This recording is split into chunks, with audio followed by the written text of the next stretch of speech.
beautiful grayish blue. I wish it would show up the more blue that's in there, but I mean, he's stunning.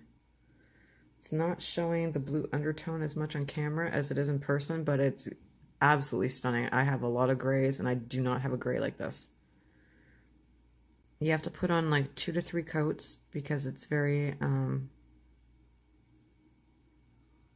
like liquidy, but it's a beautiful product and it's a beautiful color. And you should always do 2 thin coats anyways, so I'm happy with that. That beautiful gray, which is the 089. So we got some flowers.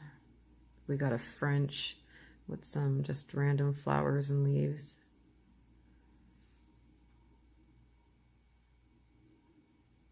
Focus. And I got some purple Swarovskis.